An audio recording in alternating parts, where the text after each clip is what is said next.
शायद आप भी आज इस कथा को अंत तक नहीं सुन पाएंगे, क्योंकि आज के समय में ज्यादातर लोगों को कथा सुनने का धैर्य नहीं होता, मन कहीं और भटकता है, ध्यान सांसारिक कामों में उलझा रहता है और भक्ति के लिए समय निकालना सबसे कठिन हो गया है। लेकिन जो व्यक्ति आज इस कथा को पूरे मन, पूरे ध्यान और पूरी श्रद्धा से अंत तक सुन लेगा, उस पर संकट मोचन हनुमान की विशेष कृपा अवश्य बरसेगी। पुराणों में स्पष्ट कहा गया है कि जो भक्त किसी पवित्र कथा को बीच में छोड़ देता है, वह अनजाने में अपने जीवन का सबसे बड़ा पुण्य खो देता है, और जो भक्त कथा को अंत तक सुनता है, उसके घर में सुख, शांति और संतान का मंगल स्वतः आने लगता है। कथा केवल सुनने की बात नहीं होती, कथा वो पुण्य है जो बिना धन के कमाया जाता है। यह ऐसा पुण्य है जो आपके परिवार की रक्षा करता है, आपकी संतान के कष्ट हर लेता है और आपके जीवन में स्थिरता और शांति लाता है। हमारे शास्त्रों में कहा गया है कि जो मनुष्य किसी पवित्र कथा को सुनकर उसके संदेश को अपने जीवन में उतारता है, वह केवल अपना ही नहीं बल्कि अपने 7 पीढ़ियों का उद्धार कर लेता है। विशेष रूप से यह कथा उन माता पिता के लिए है जिनकी संतान किसी भी प्रकार के कष्ट, रोग, भय या संकट से गुजर रही है। यदि आप अपने परिवार के लिए, अपनी संतान के मंगल के लिए और अपने जीवन में हनुमान जी की कृपा चाहते हैं, तो आज इस कथा को एक परीक्षा की तरह नहीं, एक आशीर्वाद की तरह अंत तक सुनिए। आइए अब इस पावन हनुमान कथा का शुभारंभ करते हैं। ध्यान से सुनिए और मन ही मन जय हनुमान का नाम जपते रहिए। गंगा नदी के किनारे बसा एक सुंदर गांव था जिसका नाम था रामपुर। ये गांव अपनी प्राकृतिक सुंदरता के लिए प्रसिद्ध था। इस गांव में हरे भरे खेत थे जहां सुनहरी फसलें लहराती थी। आम और पीपल के विशाल वृक्ष थे जिनकी छाया में गांव के बुजुर्ग बैठकर राम कथा सुनाया करते थे। और एक प्राचीन हनुमान मंदिर था जो गांव के बीचों बीच स्थित था। ये मंदिर कोई साधारण मंदिर नहीं था। कहा जाता था कि इस मंदिर की स्थापना सैकड़ों वर्ष पहले एक महान संत ने की थी और इस मंदिर में स्थापित हनुमान जी की मूर्ति स्वयं जागृत थी। इसी गांव में संतोष नाम का एक व्यक्ति रहता था। संतोष एक मध्यम वर्गीय परिवार से था। उसकी एक छोटी सी किराने की दुकान थी जहां से वो अपने परिवार का पालन पोषण करता था। उसकी दुकान गांव के मुख्य बाजार में थी और सुबह से शाम तक ग्राहकों की आवाजाही लगी रहती थी। संतोष का स्वभाव बहुत ही सरल और नेक था। वह कभी किसी से ऊंची आवाज में बात नहीं करता था, किसी गरीब को खाली हाथ नहीं लौटाता था और हमेशा सबकी मदद के लिए तैयार रहता था। संतोष की दिनचर्या बहुत नियमित थी। वो सुबह 4 बजे उठता, स्नान करता और सबसे पहले हनुमान जी को प्रणाम करता। फिर वो अपने छोटे से आंगन में तुलसी के पौधे को जल चढ़ाता और हनुमान चालीसा का पाठ करता। उसकी आवाज में एक विशेष भक्ति भाव होता था जो सुनने वालों के मन को छू जाता था।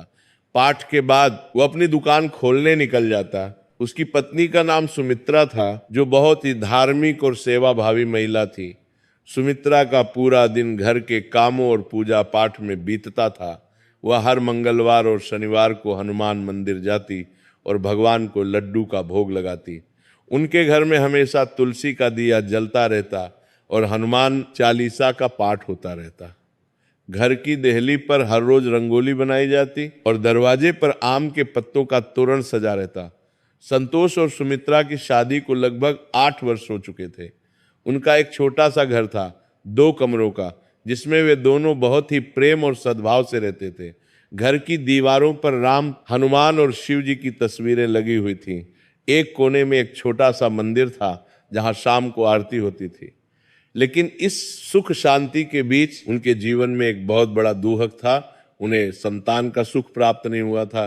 शादी के पहले 3 साल तो उन्होंने सोचा कि समय आने पर भगवान की कृपा होगी, लेकिन जैसे जैसे समय बीतता गया उनकी चिंता बढ़ती गई। गांव के लोग अक्सर सुमित्रा से पूछते, बहू अब तक कोई खुशखबरी नहीं आई।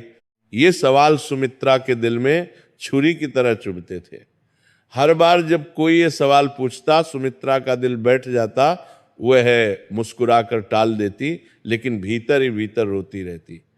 रात को जब वो अकेली होती तो अपने कमरे में बैठकर घंटों रोती और हनुमान जी से प्रार्थना करती। संतोष भी इस बात से बहुत दुखी था, लेकिन वो अपनी पत्नी को हिम्मत देता और कहता, सुमित्रा, हनुमान जी पर विश्वास रखो, वे संकट मोचन हैं। जब उनकी इच्छा होगी हमारे घर में भी किलकारी गूंजेगी। हमें धैर्य रखना होगा और अपनी भक्ति में कोई कमी नहीं आने देनी। संतोष और सुमित्रा ने बहुत से डॉक्टरों के पास भी जाना शुरू किया। पहले तो उन्होंने गांव के वैद्य जी से सलाह ली। वैद्य जी ने कई जड़ी बूटियां दी और कुछ परहेज बताए। 6 महीने तक उन्होंने वैद्य जी की बताई हर बात का पालन किया, लेकिन कोई फायदा नहीं हुआ। फिर उन्होंने शहर के बड़े अस्पतालों में जाना शुरू किया। शहर के बड़े अस्पतालों में उनकी जांचें हुई। डॉक्टरों ने तरह तरह के टेस्ट करवाए, खून की जांच, एक्सरे, अल्ट्रासाउंड और न जाने क्या क्या। डॉक्टरों ने बहुत सी दवाइयां दी, महंगे इंजेक्शन लगवाए, लेकिन कोई फायदा नहीं हुआ। संतोष की छोटी सी दुकान की कमाई इन इलाजों में धीरे धीरे खर्च होने लगी। उसने अपनी बचत के पैसे निकाले, फिर उधार लेना शुरू किया। उसने अपनी पत्नी के गहने तक बेच दिए, लेकिन कोई परिणाम नहीं मिला। सुमित्रा को इस बात का बहुत दुख था कि उसके कारण घर की आर्थिक स्थिति खराब हो रही है। वो अक्सर संतोष से कहती, मैं आपके लिए बोझ बन गई हूँ, मेरे कारण आप इतना खर्च कर रहे हैं। लेकिन संतोष हमेशा उसे समझाता, नहीं सुमित्रा, तुम मेरी जीवन संगिनी हो, हम साथ हैं तो सब कुछ है।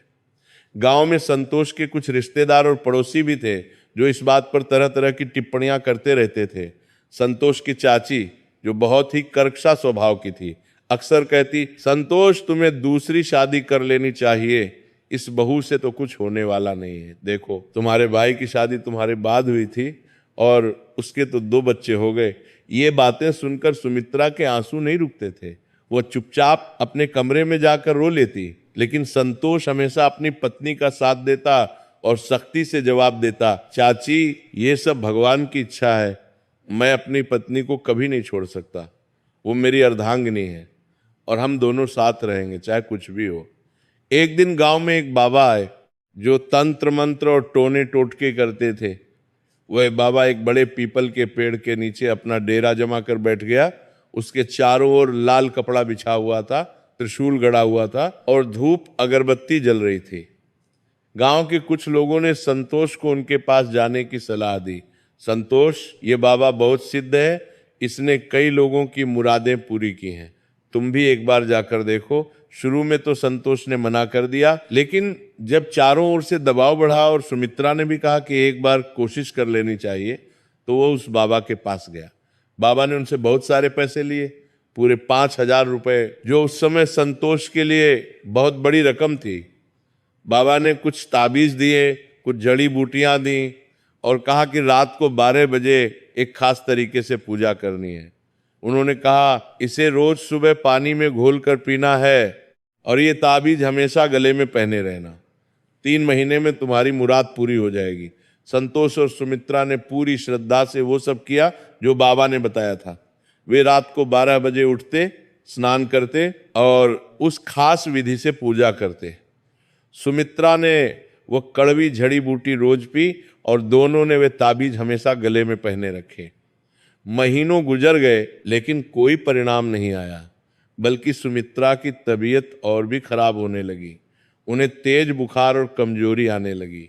उसका चेहरा पीला पड़ गया और वो बहुत कमजोर हो गई। जब संतोष दोबारा उस बाबा के पास गया तो पता चला कि वो बाबा गांव छोड़कर भाग चुका था। किसी ने बताया कि वो बाबा एक धोखेबाज था जो गांव-गांव घूमकर लोगों को ठगता था। संतोष को बहुत गुस्सा आया। उसने अपने 5,000 रुपए गंवा दिए थे और इससे भी बुरी बात यह थी कि सुमित्रा की सेहत खराब हो गई थी। लेकिन अब क्या किया जा सकता था? इस घटना के बाद सुमित्रा बहुत टूट गई। वह दिन रात रोती रहती। उसे लगने लगा कि शायद उसके पूर्व जन्म के पापों के कारण उसे संतान का सुख नहीं मिल रहा। वो अपने मन में सोचती, मैंने किस जन्म में क्या पाप किया था जिसका फल मुझे इस जन्म में भुगतना पड़ रहा है। वो अक्सर अपने कमरे में बैठकर फूट फूट कर रोती और हनुमान जी से प्रार्थना करती, हे पवनसुत, मैंने क्या पाप किया है, मुझे भी एक बच्चे का सुख दे दीजिए, मैं उसे आपका ही रूप मानूंगी और पूरे जीवन आपकी सेवा करूंगी। मैं आपके मंदिर में झाड़ू लगाऊंगी, दिया जलाऊंगी, फूल चढ़ाऊंगी, बस एक बार मेरी झोली भर दीजिए। संतोष भी बहुत परेशान रहने लगा। उसकी दुकान पर भी अब उसका मन नहीं लगता था। ग्राहक आते और जाते लेकिन संतोष का मन कहीं और होता। वो सोचता रहता कि कैसे अपनी पत्नी को खुश रखे और कैसे उनके घर में भी किसी दिन बच्चे की किलकारी गूंजे। गांव के लोगों की बातें भी उसे बहुत परेशान करती थी। कुछ लोग तो यहाँ तक कहने लगे थे कि संतोष के घर पर किसी का श्राप है या फिर किसी ने उन पर जादू टोना कर दिया है। कुछ लोगों ने सलाह दी कि किसी बड़े तांत्रिक से मिलो, तो कुछ ने कहा कि किसी ज्योतिषी से जन्मपत्री दिखाओ। एक रात सुमित्रा ने सपना देखा। सपने में उसने देखा कि एक विशाल वृक्ष के नीचे संकट मोचन हनुमान जी खड़े हैं। उनके हाथ में गदा है और वे बहुत ही तेजस्वी दिख रहे हैं। उनका रंग सुनहरा था, शरीर पर केसरिया वस्त्र था और चेहरे पर एक दिव्य तेज था। हनुमान जी ने सुमित्रा की ओर देखा और मुस्कुराए। उनकी मुस्कान में अपार करुणा थी। सुमित्रा उनके चरणों में गिर पड़ी और रोने लगी। उसने कहा, प्रभु मुझ पर दया कीजिए। लेकिन इससे पहले कि हनुमान जी कुछ कहते, सुमित्रा की नींद खुल गई। वह पसीने से तर हो गई थी। उसका दिल तेजी से धड़क रहा था। सुबह उठकर सुमित्रा ने यह सपना संतोष को बताया। उसकी आवाज में एक अजीब सी उत्सुकता थी। संतोष ने गंभीरता से सुना और फिर कहा, ये तो बहुत शुभ संकेत है। हनुमान जी ने तुम्हें दर्शन दिए हैं, इसका मतलब है कि वे हमारी सुन रहे हैं। हमें और अधिक श्रद्धा से उनकी उपासना करनी चाहिए, हमें हार नहीं माननी चाहिए। उसी दिन से सुमित्रा ने नियम बना लिया कि वे रोज सुबह वियतन स्नान करके हनुमान मंदिर जाएगी और वहां हनुमान चालीसा का पाठ करेगी। वह सुबह 5 बजे उठती, गंगा जल से स्नान करती और मंदिर की ओर चल पड़ती। मंदिर के पुजारी जी भी उसकी श्रद्धा को देखकर प्रभावित होते। संतोष भी अपनी दुकान खोलने से पहले मंदिर में जाने लगा। दोनों पति पत्नी ने तय किया कि वे अब किसी बाबा या तांत्रिक के पास नहीं जाएंगे, बल्कि केवल हनुमान जी की शरण में रहेंगे। उन्होंने मन में ठान लिया कि चाहे कुछ भी हो, वे अपनी भक्ति नहीं छोड़ेंगे। लेकिन समय के साथ उनकी परीक्षा और भी कठिन होने वाली थी। गांव में एक नई समस्या आने वाली थी, जो न केवल संतोष और सुमित्रा को बल्कि पूरे गांव को प्रभावित करने वाली थी। और इसी समस्या के बीच से ही हनुमान जी का चमत्कार प्रकट होने वाला था। संतोष और सुमित्रा अपनी भक्ति में लीन थे। वे रोज सुबह मंदिर जाते, हनुमान चालीसा का पाठ करते और पूरी श्रद्धा से प्रार्थना करते। धीरे धीरे उनके मन में एक विश्वास जागने लगा था कि हनुमान जी अवश्य उनकी सुनेंगे। सुमित्रा का चेहरा भी अब पहले से थोड़ा खिला हुआ दिखने लगा था। उसे लगने लगा था कि शायद उसकी प्रार्थनाएं सुनी जा रही हैं। एक अजीब सी आंतरिक शांति उसे महसूस होने लगी थी, लेकिन नियति को कुछ और ही मंजूर था। एक दिन गांव में एक अजीब सी खबर फैली। गांव के पूर्वी हिस्से में कुछ बच्चे अचानक बीमार पड़ने लगे थे। शुरू में तो लोगों ने सोचा कि यह मौसमी बुखार है, लेकिन जब बच्चों की हालत बिगड़ने लगी और उन्हें तेज बुखार के साथ साथ दौरे भी पड़ने लगे, तो गांव में दहशत फैल गई। पहले राधा काकी के पोते को बुखार आया, फिर सरपंच के भतीजे को, फिर मास्टर जी के बेटे को। धीरे धीरे ये बीमारी फैलती गई। गांव के वैद्य जी ने बताया कि ये कोई साधारण बीमारी नहीं है। उन्होंने अपने अनुभव के आधार पर कहा, यह किसी नकारात्मक शक्ति का प्रकोप लग रहा है। मैंने अपने जीवन में ऐसे लक्षण पहले कभी नहीं देखे। पहले एक बच्चा बीमार हुआ, फिर 2 और अब तो 5 बच्चे इस बीमारी की चपेट में आ चुके हैं। ये कोई संक्रमण नहीं है, ये कुछ और है। गांव के बुजुर्गों ने तुरंत पंचायत बुलाई और सबने मिलकर यह तय किया कि हनुमान मंदिर में एक विशेष पूजा करवाई जाए। पंडित जी को बुलाया गया और उन्होंने बताया कि महामृत्युंजय मंत्र का जाप और हवन करना चाहिए। संतोष भी इस पूजा में शामिल हुआ। पूरे गांव के लोग मंदिर में एकत्रित हुए। मंदिर में धूप अगरबत्ती की सुगंध फैली हुई थी, घंटियां बज रही थीं और सबने मिलकर सामूहिक रूप से हनुमान चालीसा का पाठ किया। लगभग 100 लोगों की आवाज में हनुमान चालीसा का पाठ सुनकर ऐसा लग रहा था जैसे पूरा मंदिर गूंज रहा हो। पंडित जी ने हवन किया और सब ने मिलकर हनुमान जी से प्रार्थना की कि वे गांव की रक्षा करें और बच्चों को स्वस्थ करें। कुछ दिनों के लिए तो लगा कि बच्चे ठीक हो रहे। 2-3 बच्चों का बुखार उतर गया और वे थोड़ा बेहतर महसूस करने लगे। गांव के लोगों ने राहत की सांस ली, लेकिन फिर अचानक एक और बच्चा इस बीमारी की चपेट में आ गया। 12वां बच्चा गांव के सरपंच का छोटा बेटा था, जिसकी उम्र मात्र 5 साल थी। उसका नाम राजू था। राजू बहुत खुशमिजाज बच्चा था, हमेशा हंसता खेलता रहता था। लेकिन अचानक एक रात उसे तेज बुखार आया और वो बेहोश हो गया। सरपंच ने तुरंत उसे शहर के बड़े अस्पताल में भर्ती करवा दिया, लेकिन डॉक्टरों के पास भी कोई स्पष्ट जवाब नहीं था। वे कह रहे थे कि बच्चे को किसी अज्ञात संक्रमण ने जकड़ लिया है। उन्होंने कई टेस्ट किए, लेकिन कुछ पता नहीं चल पाया। गांव में अफवाहें फैलने लगी। कुछ लोग कहने लगे कि गांव के बाहर जो पुराना पीपल का पेड़ है, उसके नीचे किसी ने तांत्रिक क्रिया की है और उसी के कारण बच्चों पर यह संकट आया है। कुछ लोगों का कहना था कि गांव के पास जो पुराना कुआं है, उसमें किसी ने जहर मिला दिया है। कुछ ने कहा कि ये किसी की बुरी नज़र का असर है, लेकिन किसी को कुछ भी सही पता नहीं था। गांव में भय और अनिश्चितता का माहौल बन गया। संतोष और सुमित्रा बहुत चिंतित थे। हालांकि उनकी अपनी कोई संतान नहीं थी, लेकिन गांव के बच्चों की हालत देखकर उनका दिल बैठ जाता था। सुमित्रा अक्सर कहती, भले ही भगवान ने हमें संतान नहीं दी, लेकिन ये सब बच्चे तो हमारे ही हैं। इन्हें इस हाल में देखकर दिल टूट जाता है। सुमित्रा रोज मंदिर में जाकर घंटों बैठी रहती और हनुमान जी से प्रार्थना करती कि वे इन मासूम बच्चों को बचा लें। वह रोते रोते कहती, प्रभु मुझे संतान नहीं दी तो ठीक है, लेकिन इन मासूमों को बचा लीजिए। ये क्या जानते हैं, इनका क्या कसूर है। एक दिन संतोष की दुकान पर गांव का एक बुजुर्ग व्यक्ति आया। उसका नाम रामदीन काका था। रामदीन काका गांव के सबसे उम्रदराज व्यक्ति थे, लगभग 80 साल के। उनकी लंबी सफेद दाढ़ी थी और माथे पर हमेशा तिलक लगा रहता था। उन्होंने अपने जीवन में बहुत कुछ देखा था और लोग उन्हें बहुत मानते थे। उनकी बातों में एक गहराई होती थी। उन्होंने संतोष से कहा, बेटा मैंने अपने जीवन में बहुत कुछ देखा है। ये जो गांव में हो रहा है, ये किसी साधारण बीमारी का प्रकोप नहीं है। ये किसी दुष्ट आत्मा या नकारात्मक शक्ति का काम है। मैंने ऐसा पहले भी देखा है। कई साल पहले संतोष ने चाय का गिलास काका को देते हुए पूछा, तो काका इसका समाधान क्या है? आप तो बुजुर्ग हैं, आपने बहुत कुछ देखा है, हमें बताइए कि हम क्या करें।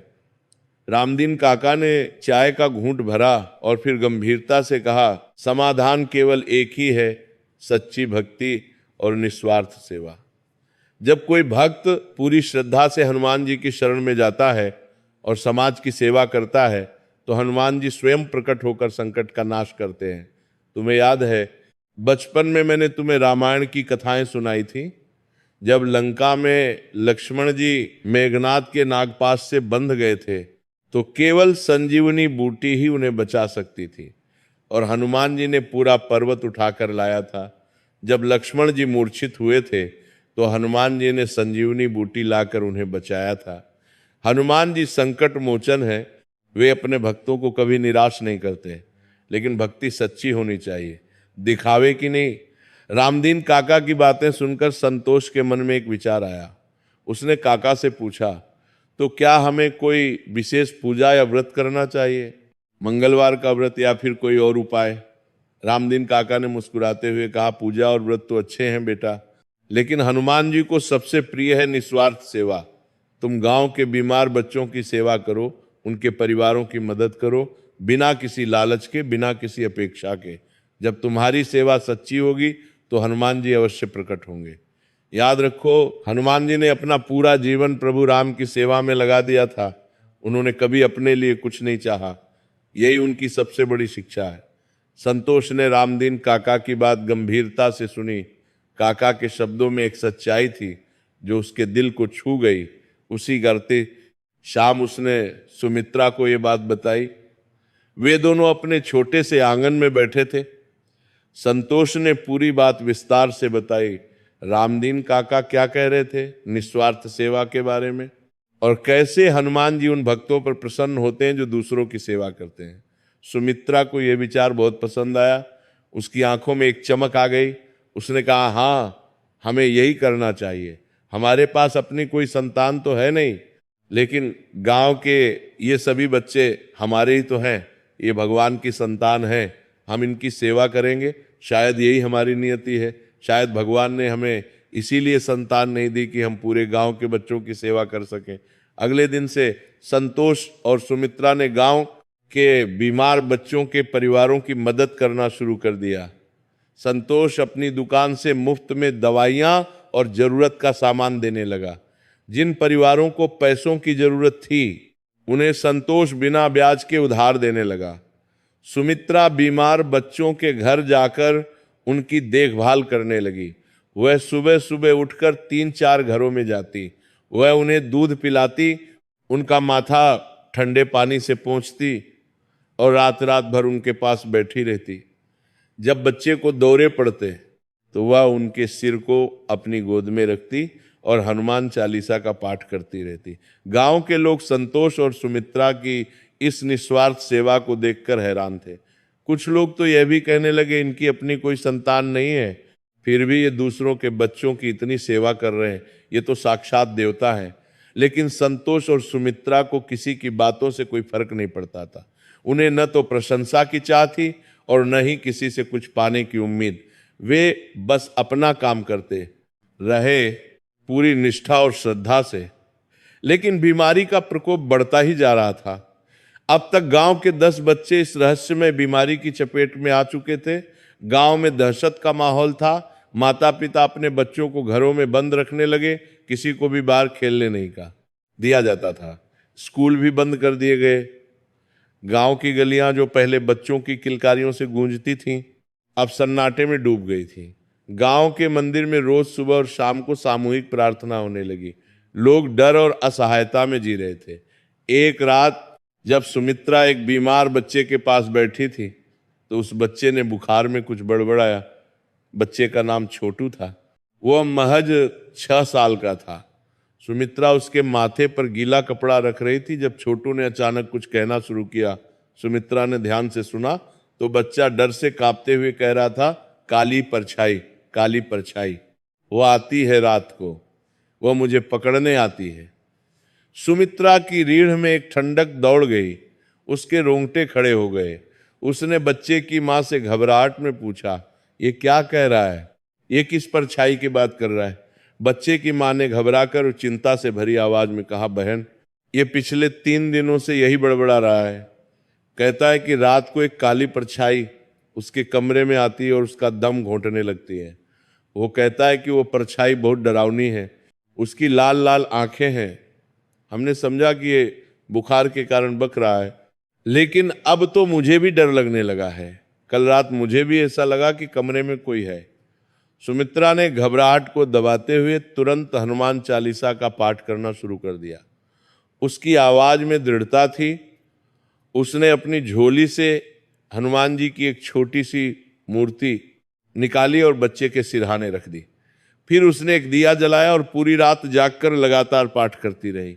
उसने एक क्षण के लिए भी अपना पाठ नहीं रोका। आश्चर्यजनक रूप से उस रात उस बच्चे को शांति मिली। बच्चे ने चैन की नींद सोई और उसका बुखार भी थोड़ा कम हो गया। सुबह होते होते छोटू ने पहली बार कई दिनों में आंखें खोली और अपनी मां को पहचाना। सुबह जब संतोष आया तो सुमित्रा ने उसे पूरी बात बताई। उसने छोटू के बारे में, काली परछाई के बारे में और रात की उस अजीब घटना के बारे में विस्तार से बताया। संतोष को भी ये बात बहुत अजीब और डरावनी लगी। उसने सोचा कि शायद रामदीन काका सही कह रहे थे, ये कोई साधारण बीमारी नहीं है, ये कुछ और है, कुछ अलौकिक। उसी दिन शाम को गांव में एक और खबर फैली जिसने सबको और भी डरा दिया। गांव के बाहर जो पुराना शमशान था, वहां से रात को अजीब सी आवाजें आने लगी थीं। रामू काका जो रात को अपनी भैंसों को चराने गए थे, उन्होंने बताया कि उन्होंने वहां किसी के रोने की आवाज सुनी। कुछ लोगों ने कहा कि उन्होंने वहां एक काली छाया को घूमते हुए देखा है। एक व्यक्ति ने दावा किया कि उसने एक औरत की परछाई देखी जो हवा में तैर रही थी।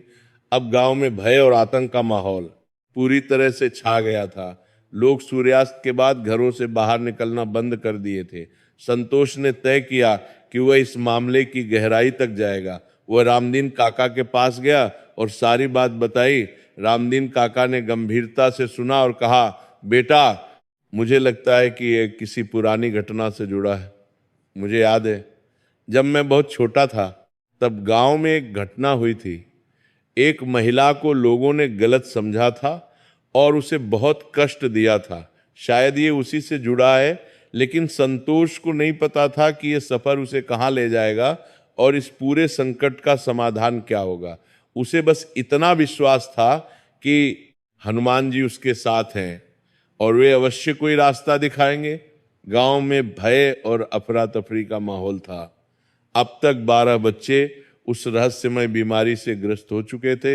हर घर में मातम का माहौल था। डॉक्टर, वैद्य, पंडित सबने अपनी अपनी कोशिश की थी, लेकिन कोई भी ठोस परिणाम नहीं मिला था। गांव के लोग अब हार मानने लगे थे। कुछ परिवारों ने तो गांव छोड़कर शहर जाने की तैयारी भी शुरू कर दी थी। ऐसे में एक दिन गांव में एक साधु का आगमन हुआ। वह साधु बहुत ही साधारण दिखता था। उसके पास एक फटा हुआ भगवा वस्त्र था, हाथ में एक छोटी सी झोली थी और माथे पर सिंदूर का तिलक लगा हुआ था। उसके चेहरे पर एक अजीब सी शांति और तेज था। उसके पैर नंगे थे और वह एक लाठी के सहारे चल रहा था। वो साधु सीधे गांव के हनुमान मंदिर में पहुंचा और वहां बैठकर ध्यान में लीन हो गया। उसने अपनी आंखें बंद कर ली और बिल्कुल स्थिर हो गया, मानो पत्थर की मूर्ति हो। गांव के कुछ लोगों ने उस साधु को देखा और उसके बारे में चर्चा करने लगे। कुछ लोगों ने कहा, ये कोई साधारण साधु नहीं लगता, इसके चेहरे पर एक अलग ही तेज है। देखो कैसे ध्यान में बैठा है, बिल्कुल हिला भी नहीं। लेकिन कुछ लोगों ने संशय से कहा, अरे इस तरह के साधु तो रोज आते जाते रहते हैं, इसमें नया क्या है?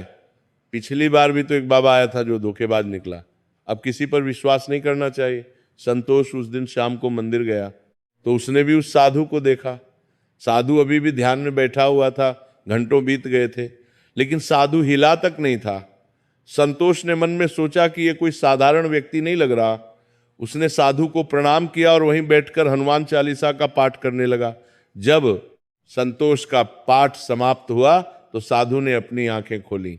उसकी आंखों में एक अजीब सी चमक थी। उसने सीधे संतोष की आंखों में देखा और मुस्कुराया। साधु ने बहुत ही मधुर और शांत स्वर में कहा, बेटा तुम्हारी भक्ति सच्ची है। हनुमान जी तुम्हारे ऊपर बहुत प्रसन्न है। तुम्हारी सेवा को देखा है उन्होंने। तुमने बिना किसी स्वार्थ के गांव के बच्चों की सेवा की है। संतोष चौंक गया। उसने आश्चर्य से पूछा, महाराज आप कौन हैं और आप ये सब कैसे जानते हैं? मैं आपको पहली बार देख रहा हूं। साधु ने शांत भाव से कहा, मैं कोई नहीं हूं, मैं कोई नहीं हूं बेटा, बस एक फकीर हूं जो हनुमान जी के नाम पर भटकता रहता है। लेकिन मैं देख सकता हूं कि तुम्हारे मन में बहुत दुख है। तुम्हारे गांव पर एक बड़ा संकट आया हुआ है और तुम इस संकट से अपने गांव को बचाने की कोशिश कर रहे हो। संतोष ने सोचा कि यह गांव साधु सच में कोई सिद्ध पुरुष लगता है। उसने पूरी बात साधु को बताई। बच्चों की बीमारी के बारे में, काली परछाई के बारे में, गांव में फैले भय के बारे में, और कैसे वे सब हनुमान जी से प्रार्थना कर रहे हैं लेकिन कोई हल नहीं मिल रहा। संतोष की आवाज में दर्द और बेबसी थी। साधु ने सब कुछ बहुत ध्यान से सुना, बीच में एक बार भी नहीं बोला। साधु ने गंभीर होते हुए और अपनी आंखें बंद करते हुए कहा, बेटा ये कोई साधारण बीमारी नहीं है, ये एक श्राप का प्रकोप है। बहुत साल पहले इस गांव में एक घटना घटी थी। एक निर्दोष महिला पर लोगों ने डायन होने का आरोप लगाया और उसे गांव से बाहर निकाल दिया। उस महिला का नाम कमला था। वो बहुत सीधी सादी महिला थी, लेकिन गांव के कुछ लोगों ने उस पर झूठे आरोप लगाए। उसे पत्थर मारे गए, उसे गाली दी गई और अंत में उसे गांव से बाहर भगा दिया गया। वो महिला निर्दोष थी, लेकिन उसकी कोई नहीं सुनी।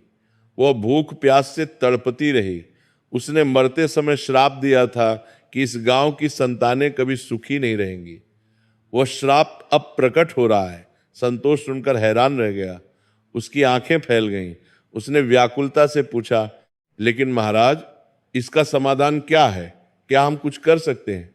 ये मासूम बच्चे तो उस घटना के समय पैदा भी नहीं हुए थे, उनका क्या दोष?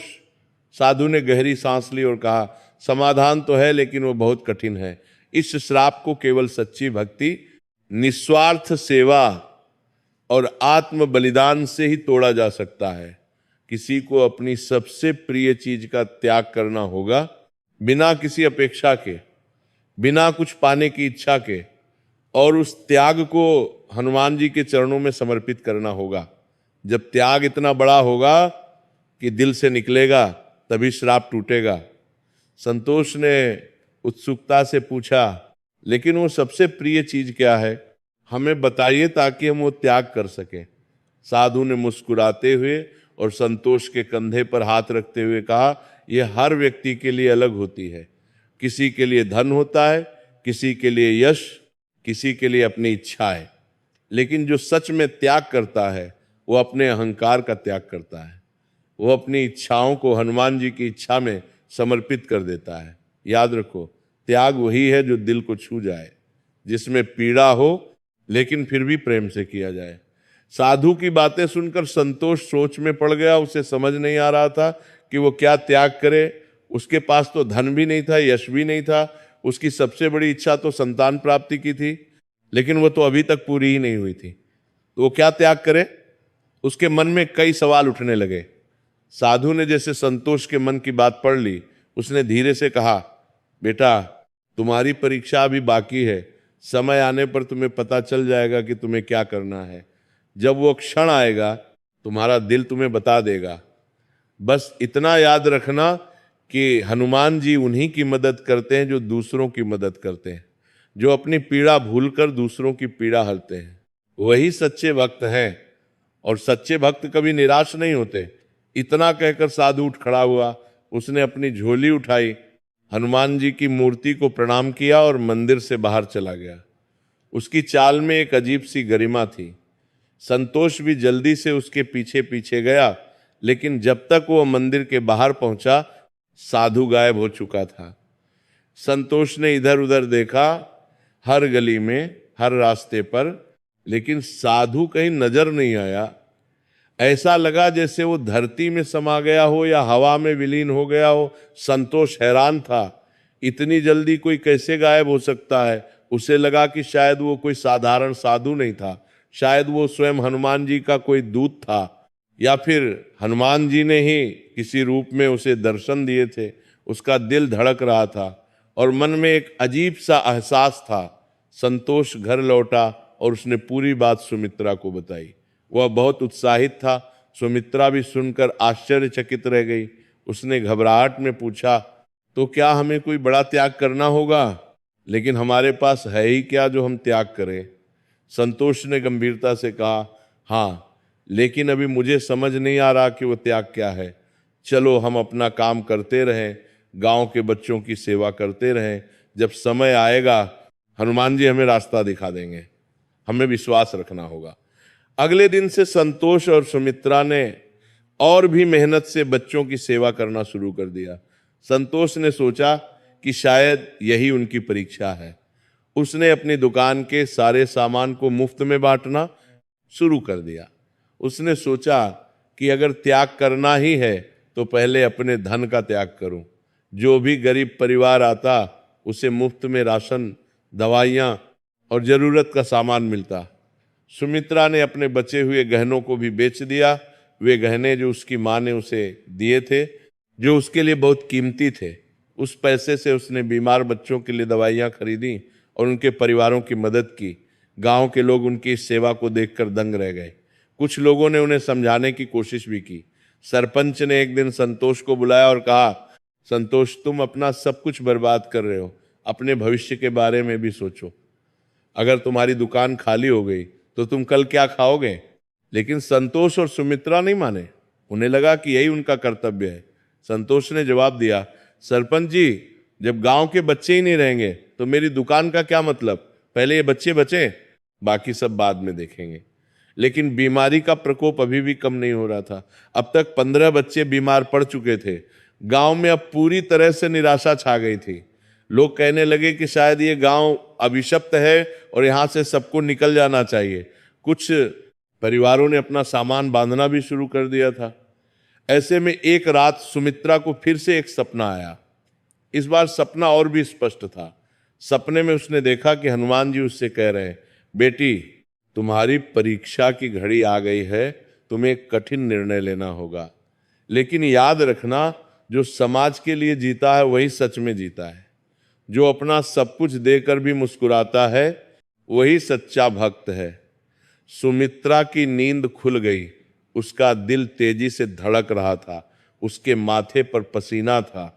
उसे समझ नहीं आ रहा था कि हनुमान जी उससे क्या कहना चाह रहे हैं। वह परीक्षा क्या है जिसकी बात हो रही है। उसने रात भर सोचा लेकिन कोई जवाब नहीं मिला। अगली सुबह गांव में एक और खबर फैली। शहर से एक चमत्कारी वैद्य आया है जो बच्चों को ठीक कर सकता है। उसके पास दुर्लभ जड़ी बूटियां हैं जो किसी भी बीमारी को ठीक कर सकती हैं, लेकिन उसका इलाज बहुत महंगा है। हर बच्चे के इलाज के लिए 10,000 रुपए चाहिए। गांव के गरीब परिवारों के लिए इतना पैसा जुटाना असंभव था।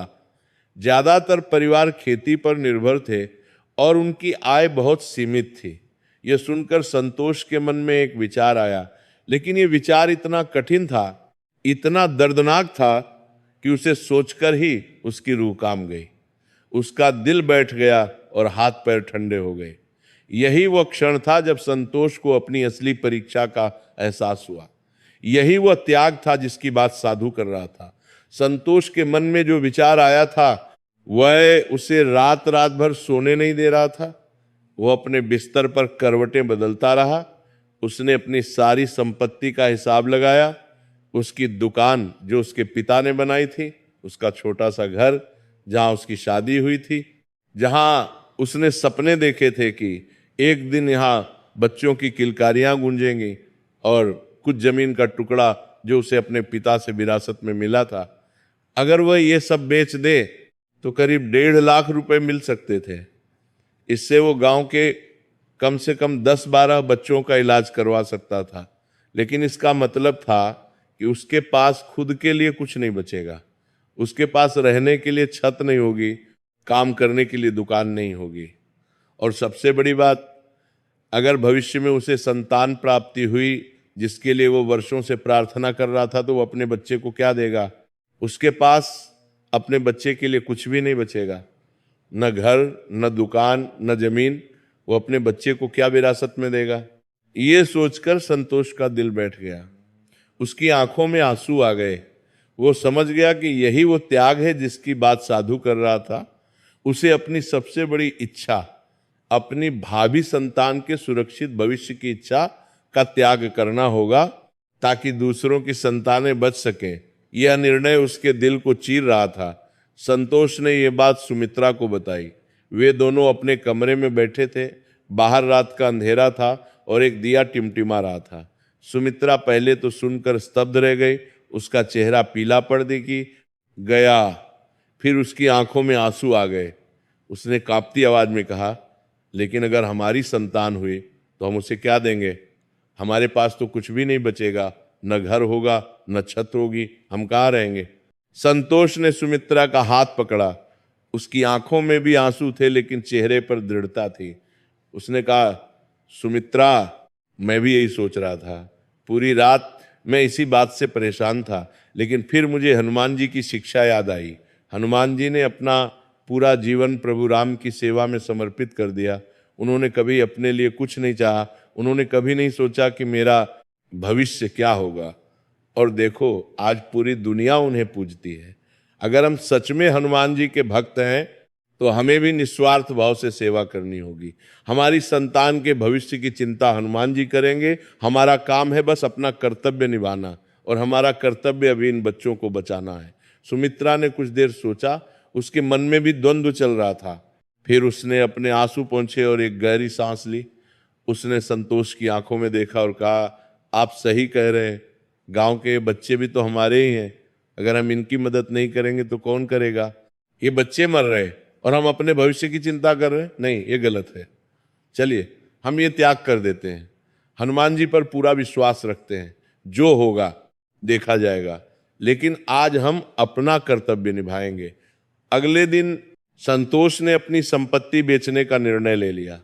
उसने गांव के सरपंच को बुलाया और अपनी बात बताई। सरपंच सुनकर हैरान रह गया। उसकी समझ में नहीं आया कि कोई इंसान इतना त्याग कैसे कर सकता है। उसने चिंतित होकर कहा, संतोष, ये तुम क्या कर रहे हो? तुम अपना सब कुछ दांव पर लगा रहे हो।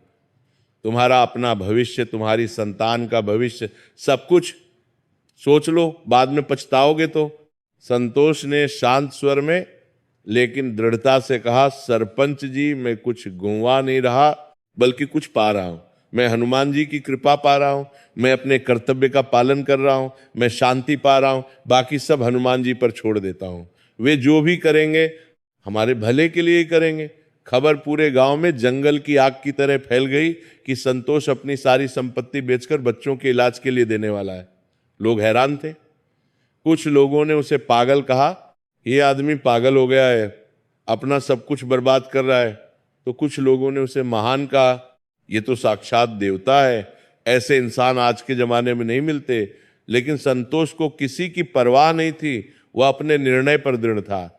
उसे लग रहा था कि यही सही है। कुछ ही दिनों में संतोष ने अपनी दुकान, घर और जमीन सब कुछ बेच दिया। गांव के कुछ लोगों ने उचित दाम दिए क्योंकि वे संतोष की मदद करना चाहते थे। उसे करीब 1.5 लाख रुपए मिले। यह उस समय बहुत बड़ी रकम थी। उसने वह सारा पैसा गांव के पंचायत को सौंप दिया और कहा, इससे जितने बच्चों का इलाज हो सके करवा दीजिए, किसी भी बच्चे को छोड़ना मत। गांव के लोगों ने सामूहिक रूप से निर्णय लिया कि वे सभी बीमार बच्चों को उस वैद्य के पास ले जाएंगे। पैसों का इंतजाम हो गया था। अगले दिन सुबह 15 बच्चों को लेकर एक पूरा काफिला शहर के लिए निकला। माता पिता के चेहरों पर आशा की किरण थी। लेकिन जब वे शहर पहुंचे और उस पते पर गए जो उन्हें बताया गया था, तो पता चला कि वह वैद्य एक धोखेबाज था। वो पता फर्जी था। कुछ लोगों ने बताया कि वह वैद्य कई गांवों में ऐसे ही झूठे दावे करके पैसे लेता था और भाग जाता था। उसने भाग जाने की कोशिश की थी, लेकिन पुलिस ने उसे पकड़ लिया था। लेकिन पैसा तो वापस नहीं मिलने वाला था। ये खबर सुनकर गांव में फिर से निराशा छा गई। ये तो और भी बड़ा झटका था। संतोष ने अपना सब कुछ दे दिया था, लेकिन फिर भी कोई हल नहीं निकला। कुछ लोग संतोष पर ही गुस्सा होने लगे। उन्होंने कहा, तुमने हमें बेवकूफ बनाया, तुम्हारे कारण हम सब धोखा खा गए, अब क्या होगा? संतोष का कोई बचाव नहीं था। वह चुप खड़ा था। संतोष बहुत दुखी हुआ। उसे समझ नहीं आ रहा था कि क्या करे। उसने अपना सब कुछ दे दिया था, फिर भी समस्या का समाधान नहीं हुआ। उल्टा लोग उसे ही दोष दे रहे थे। क्या साधु की बात गलत थी? क्या त्याग करने से कुछ नहीं होता? क्या हनुमान जी नहीं सुन रहे? ये सवाल उसके मन में घूम रहे थे। उस रात संतोष और सुमित्रा हनुमान मंदिर में गए। अब उनके पास अपना घर भी नहीं था। वे मंदिर के बरामदे में ही रहने लगे थे।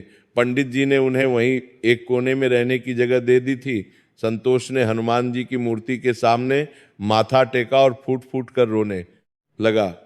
उसके जीवन में पहली बार ऐसा हुआ था कि वो इतना टूट गया था। हे हनुमान जी, संतोष ने दर्द भरी आवाज में प्रार्थना की, मैंने अपना सब कुछ आपके चरणों में समर्पित कर दिया। मैंने अपना घर दे दिया, अपनी दुकान दे दी, अपनी जमीन दे दी। मैंने अपनी भावी संतान के भविष्य को दांव पर लगा दिया। मैंने बिना किसी अपेक्षा के त्याग किया, लेकिन फिर भी गांव के बच्चे पीड़ित हैं। अब मुझे क्या करना चाहिए? मुझसे कोई गलती हो गई क्या? कृपया मुझे रास्ता दिखाइए। अगर मुझे कोई और त्याग करना है तो बताइए, मैं तैयार हूं। मेरे पास अब कुछ नहीं बचा, लेकिन अगर मेरी जान भी लेनी है तो ले लीजिए। बस इन बच्चों को बचा लीजिए। सुमित्रा भी रो रही थी, उसके आंसू नहीं रुक रहे थे। उसने भी हाथ जोड़कर प्रार्थना की, हे पवनसुत, हम आपकी शरण में हैं। हमारे पास अब कुछ भी नहीं बचा, लेकिन हमारा विश्वास अब भी बना हुआ है। हम टूट सकते हैं, लेकिन हमारी आस्था नहीं टूटेगी। कृपया इन मासूम बच्चों को बचा लीजिए। उनका क्या कसूर है? पूरी रात दोनों पति पत्नी मंदिर में बैठे रहे और हनुमान चालीसा का पाठ करते रहे। उनकी आवाज में दर्द था, लेकिन श्रद्धा भी थी। उनकी आंखों में आंसू थे, लेकिन उनके दिलों में विश्वास था। वे जानते थे कि हनुमान जी उन्हें निराश नहीं करेंगे। बस उन्हें धैर्य रखना था। सुबह होने वाली थी। रात का अंधेरा धीरे धीरे कम हो रहा था। अचानक मंदिर में एक अजीब सी रोशनी फैलने लगी। ये कोई साधारण रोशनी नहीं थी, ये एक दिव्य प्रकाश था, सुनहरा और चमकदार। संतोष और सुमित्रा ने अपनी आंखें खोली तो देखा कि हनुमान जी की मूर्ति से एक अद्भुत दिव्य प्रकाश निकल रहा है। वे दोनों हैरान रह गए, उनकी सांसें रुक गईं और फिर कुछ ऐसा हुआ जो उन्होंने कभी सपने में भी नहीं सोचा था। मंदिर में फैली हुई वो दिव्य रोशनी धीरे धीरे और तेज होती गई। पूरा मंदिर एक सुनहरे प्रकाश से भर गया। संतोष और सुमित्रा अपनी जगह से हिल नहीं पा रहे थे।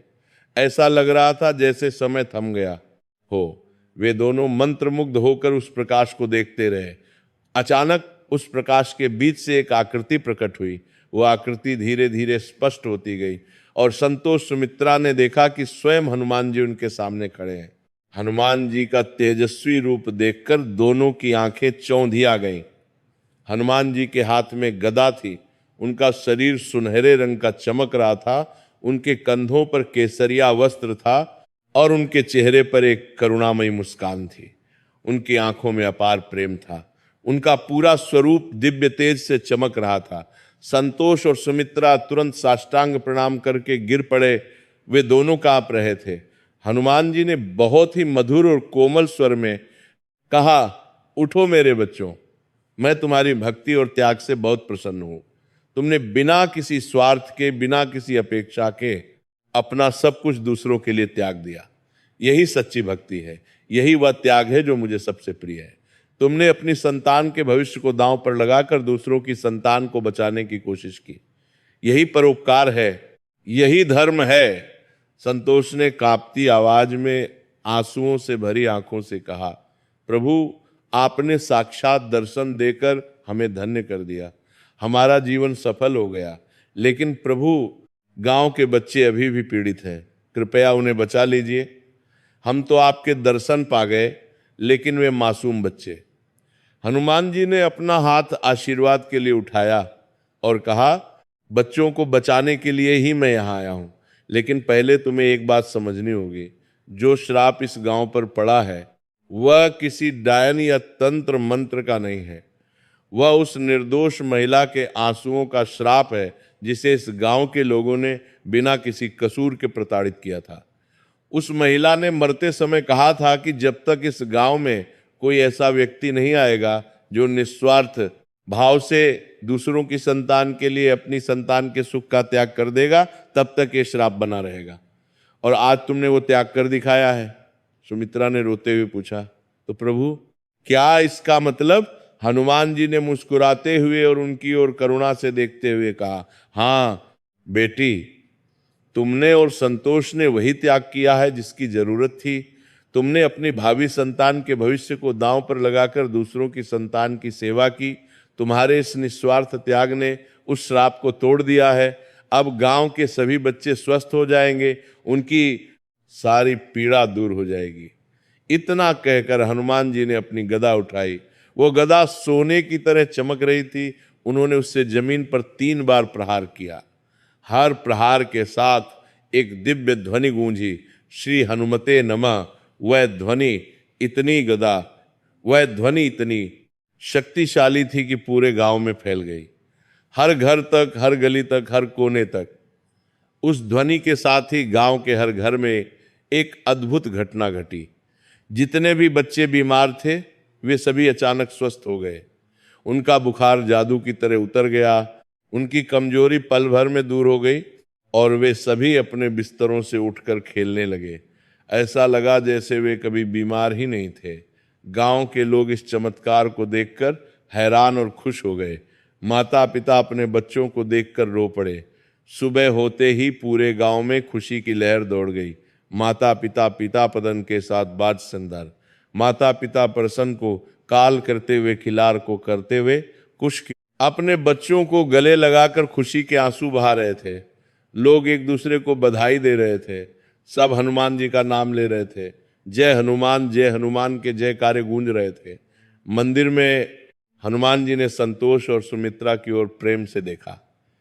उन्होंने कहा, मेरे बच्चों, तुमने जो त्याग किया है वो व्यर्थ नहीं जाएगा। तुमने अपनी संपत्ति दूसरों के लिए दे दी, अपने भविष्य को दांव पर लगा दिया, लेकिन मैं तुम्हें वह देने वाला हूं जो किसी भी संपत्ति से बढ़कर है। मैं तुम्हें वह देने वाला हूं जो तुमने हमेशा चाहा है। हनुमान जी ने अपना दाहिना हाथ सुमित्रा के सिर पर रखा और आशीर्वाद दिया। उनके स्पर्श से सुमित्रा के पूरे शरीर में एक दिव्य ऊर्जा का संचार हो गया। फिर उन्होंने अपनी झोली से एक दिव्य फल निकाला। वह फल सुनहरे रंग का था और उसमें से एक अलौकिक सुगंध आ रही थी। हनुमान जी ने कहा, यह प्रसाद ग्रहण करो बेटी, 1 वर्ष के भीतर तुम्हारे घर में एक दिव्य बालक का जन्म होगा। वह बालक बहुत तेजस्वी, विद्वान और सेवाभावी होगा। वह तुम्हारा नाम रोशन करेगा और समाज की सेवा करेगा। वह तुम्हारी तरह निस्वार्थ होगा और दूसरों की मदद करेगा। सुमित्रा ने कांपते हाथों से रोते हुए वह पवित्र प्रसाद ग्रहण किया। उसकी आंखों से खुशी के आंसू बह रहे थे। संतोष भी रो रहा था। वर्षों की प्रतीक्षा, वर्षों की प्रार्थना आज सफल हो गई थी। उसे विश्वास नहीं हो रहा था कि जो इच्छा वह वर्षों से पाल रहा था, जिसके लिए वह हर दिन हनुमान जी से प्रार्थना करता था, वो आज पूरी होने वाली है। हनुमान जी ने फिर कहा, और तुम्हारी संपत्ति के बारे में चिंता मत करो, कल सुबह तुम्हें एक संदेश मिलेगा। तुम्हारे पिता की जो जमीन थी उसके नीचे एक प्राचीन खजाना दबा हुआ है, सैकड़ों वर्ष पुराना खजाना। वह खजाना अब तुम्हें मिलेगा। उससे तुम न केवल अपना घर और दुकान वापस खरीद सकोगे, बल्कि गांव में एक बड़ा धर्मशाला, एक अस्पताल और एक विद्यालय भी बना सकोगे। लेकिन याद रखना, यह धन तुम्हें इसलिए मिल रहा है क्योंकि तुमने पहले दूसरों के लिए त्याग किया जो देता है। नंबर में तुमने अलग दी, ये भी उसे कई गुना मिलता है। यही प्रकृति का नियम है, यही ब्रह्मांड का नियम है। संतोष ने हाथ जोड़कर सिर झुकाकर कहा, प्रभु, हम ये सब धन समाज की सेवा में ही लगाएंगे। हम कभी नहीं भूलेंगे कि ये सब आपकी कृपा है। हम इसे अपना नहीं बल्कि आपका ही मानेंगे और इससे जरूरतमंदों की सेवा करेंगे। हनुमान जी ने प्रसन्न होकर मुस्कुराते हुए कहा, यही मैं तुमसे चाहता हूं। और एक बात याद रखना, जो कथा तुमने आज जी है वह कथा दूसरों को भी सुनाना। जो भी इस कथा को श्रद्धा से सुनेगा उसके घर में भी संतान का सुख आएगा और संतान की सभी पीड़ाएं दूर होंगी। ये मेरा वचन है। ये कथा पीढ़ी दर पीढ़ी चलती रहेगी और लाखों लोगों की मदद करेगी। इतना कहकर हनुमान जी का रूप फिर से उस दिव्य प्रकाश में विलीन होने लगा। धीरे धीरे वह क्यार करने में प्रकाश भी मध्यम पड़ता गया और कुछ ही पलों में मंदिर फिर से पहले जैसा हो गया। लेकिन संतोष और सुमित्रा के दिलों में अब एक अलग ही उमंग थी, एक अलग ही शांति थी। उन्होंने हनुमान जी के साक्षात दर्शन किए थे। उनका जीवन सफल हो गया था। सुबह होते ही पूरा गांव मंदिर में इकट्ठा हो गया। सभी बच्चे स्वस्थ हो चुके थे और खुशी से उछल कूद कर रहे थे। छोटू दौड़ दौड़ कर खेल रहा था। राजू अपनी माँ से लिपटा हुआ हंस रहा था। माता पिता संतोष और सुमित्रा के पैर पकड़कर रो रहे थे। आप दोनों ने हमारे बच्चों को बचाया। आपने अपना सब कुछ हमारे लिए दे दिया। आप हमारे लिए भगवान के समान हैं।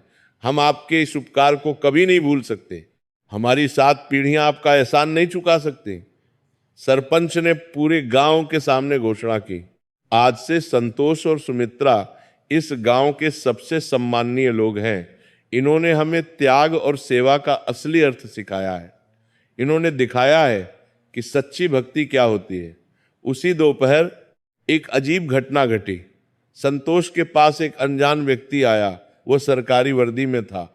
उसने अपना परिचय देते हुए बताया कि वह सरकारी पुरातत्व विभाग से है। नमस्कार, मेरा नाम राजेश कुमार है और मैं भारतीय पुरातत्व सर्वेक्षण विभाग से हूँ। हमें सूचना मिली है कि आपके पिता की जो जमीन थी उसके नीचे एक प्राचीन खजाना दबा हुआ है। हमने कल रात ही खुदाई की और वाकई में एक बहुत पुराना खजाना मिला है। ये लगभग 300 साल पुराना है। कानून के अनुसार इसका आधा हिस्सा सरकार का है और आधा जमीन के मालिक का। आप उस जमीन के असली मालिक थे, इसीलिए ये पैसा आपका है। हमने मूल्यांकन किया है और आपका हिस्सा लगभग 5 लाख रुपए बनता है। संतोष और सुमित्रा हैरान रह गए। उनके मुंह से एक शब्द भी नहीं निकला। हनुमान जी ने जो कहा था वह शब्दशः सच हो रहा था। उस खजाने से उन्हें लगभग 5 लाख रुपए मिले। उस जमाने में ये बहुत बड़ी रकम थी, एक साधारण आदमी के लिए ये पूरे जीवन की कमाई से भी ज्यादा था। संतोष ने सबसे पहले अपना घर और दुकान वापस खरीद ली।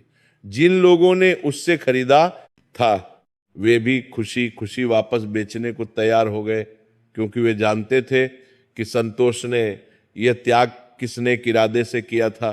फिर उसने बची हुई रकम से गांव के लिए काम करना शुरू किया। उसने गांव में एक बड़ा धर्मशाला बनवाया, जहां दूर से आने वाले गरीब और असहाय लोग मुफ्त में रुक सकते थे। उसमें 20 कमरे थे।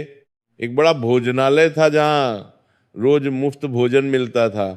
उसने एक छोटा लेकिन अच्छा स्कूल भी खोला, जहां गांव के बच्चे मुफ्त में पढ़ सकते थे। स्कूल में 5 अध्यापक नियुक्त किए गए। गरीब बच्चों को किताबें और यूनिफॉर्म भी मुफ्त में दिए जाते थे। और सबसे महत्वपूर्ण, उसने हनुमान मंदिर का भव्य जीर्णोद्धार करवाया। मंदिर को संगमरमर से सजाया गया, एक सुंदर शिखर बनाया गया और मंदिर परिसर में एक बड़ा सभागार भी बनाया गया जहां कथा पाठ हो सके। पूरा गांव इस बदलाव को देखकर आश्चर्यचकित था। हनुमान जी के आशीर्वाद के बाद सुमित्रा की सेहत में अद्भुत सुधार आया। वह पहले से ज्यादा स्वस्थ, ऊर्जावान और खुश दिखने लगी। उसके चेहरे पर एक अलग ही चमक आ गई थी। उसकी आंखों में एक नई आशा थी। 3 महीने बाद जब उसने अपने शरीर में कुछ बदलाव महसूस किए तो उसने डॉक्टर से जांच करवाई। डॉक्टर ने जांच के बाद मुस्कुराते हुए कहा, बधाई हो, आप गर्भवती हैं। यह खबर सुनकर संतोष और सुमित्रा की खुशी का ठिकाना नहीं रहा। 8 साल की लंबी प्रतीक्षा के बाद, अनगिनत प्रार्थनाओं के बाद उनकी सबसे बड़ी इच्छा पूरी हो रही थी। वे दोनों तुरंत हनुमान मंदिर गए। वहां जाकर उन्होंने हनुमान जी के चरणों में माथा टेका और आंसू बहाते हुए धन्यवाद दिया। हे प्रभु, आपकी कृपा अपार है। आपने हमें सब कुछ दिया, संतान, सम्मान, संपत्ति। हम आपके सदा ऋणी रहेंगे। पूरे गांव में ये खबर आग की तरह फैल गई। सभी लोग संतोष और सुमित्रा को बधाई देने आए। गांव की महिलाएं सुमित्रा को बहुत प्यार और देखभाल से रखने लगीं। सरपंच की पत्नी ने कहा, ये बच्चा केवल तुम्हारा नहीं है, ये हमारे पूरे गांव का है। ये बच्चा हनुमान जी का प्रसाद है। हम सब इसकी देखभाल करेंगे। हर महिला अपने घर से कुछ न कुछ पौष्टिक चीजें लाती। कोई दूध लाता, कोई फल लाता, कोई सूखे मेवे लाता। सुमित्रा की गर्भावस्था बहुत सुखद और आरामदायक रही। उसे कोई तकलीफ नहीं हुई, न उल्टी हुई, न कमजोरी महसूस हुई। वह रोज सुबह उठती, स्नान करती और मंदिर जाकर हनुमान चालीसा का पाठ करती। उसे ऐसा लगता था कि हनुमान जी स्वयं उसके साथ हैं और उसके गर्भ में पल रहे बच्चे की रक्षा कर रहे हैं। कभी कभी जब वो पाठ करती तो उसे अपने पेट में बच्चे की हलचल महसूस होती और वो मुस्कुरा देती। 9 महीने बाद एक शुभ मुहूर्त में, चैत्र मास की पूर्णिमा के दिन मंगलवार को, सुमित्रा ने एक अत्यंत सुंदर और स्वस्थ बालक को जन्म दिया। बच्चा बहुत सुंदर था। उसकी आंखें बड़ी बड़ी थीं, चेहरा चमकदार था और जब उसने पहली बार रोया तो उसकी आवाज बहुत मधुर थी। जन्म के समय एक अद्भुत घटना घटी। जब बच्चे ने पहली बार रोया तो ठीक उसी समय मंदिर की घंटी अपने आप बजने लगी। ये देखकर सब हैरान रह गए। पंडित जी ने कहा, ये तो चमत्कार है। ये बच्चा साधारण नहीं है, इसमें दिव्य शक्ति है। ये हनुमान जी का आशीर्वाद है। गांव के बुजुर्गों ने इकट्ठा होकर बच्चे का नाम रखने के लिए विचार विमर्श किया। कई नाम सुझाए गए, लेकिन अंत में सबने मिलकर तय किया कि बच्चे का नाम रखा जाए पवन, पवन सुत हनुमान जी के नाम पर। ये नाम सुनते ही संतोष और सुमित्रा की आंखों में आंसू आ गए। ये नाम उनके लिए सबसे उपयुक्त था। पवन बचपन से ही बहुत अलग था। वह अन्य बच्चों से ज्यादा तेज और समझदार था। जब वो मात्र 2 साल का था तब भी वो बहुत साफ साफ बोलता था। 3 साल की उम्र में ही उसने हनुमान चालीसा का पाठ करना सीख लिया। संतोष ने उसे सिखाने की कोशिश तक नहीं की थी, लेकिन पवन ने अपनी मां को रोज पाठ करते हुए सुना और खुद ही सीख गया। 4 साल की उम्र में वह रामायण की कहानियां सुनता और उन्हें दूसरों को सुनाता भी।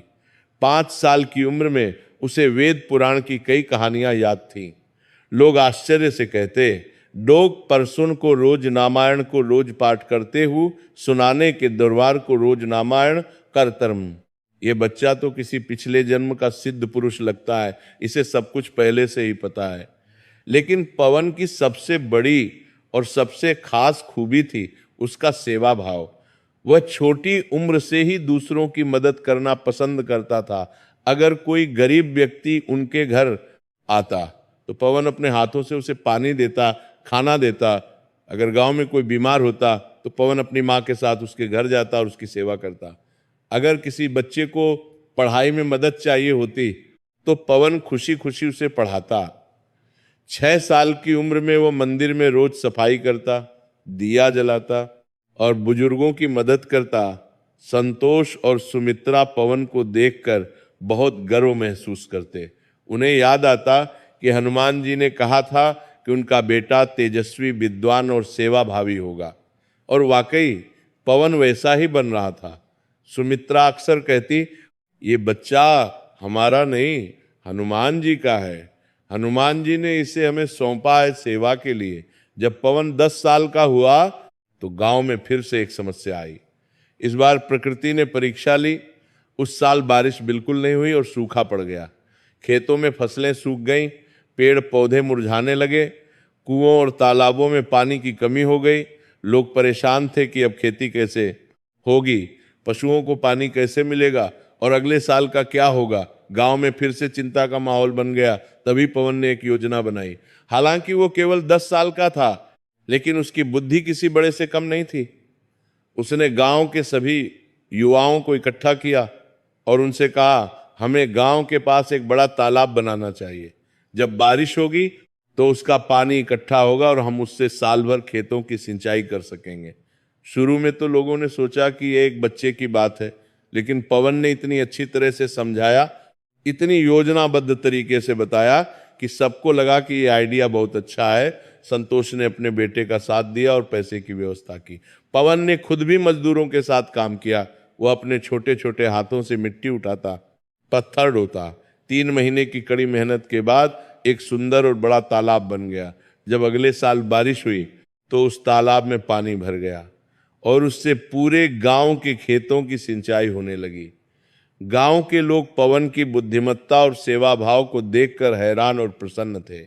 सरपंच ने एक सभा में कहा, संतोष, तुम्हारा बेटा वाकई हनुमान जी का रूप है। 10 साल की उम्र में इसने वो काम किया जो बड़े बड़े नहीं कर पाते। इसने हमारे गांव को बचा लिया। अगले सूखे से अब हमें डर नहीं लगेगा।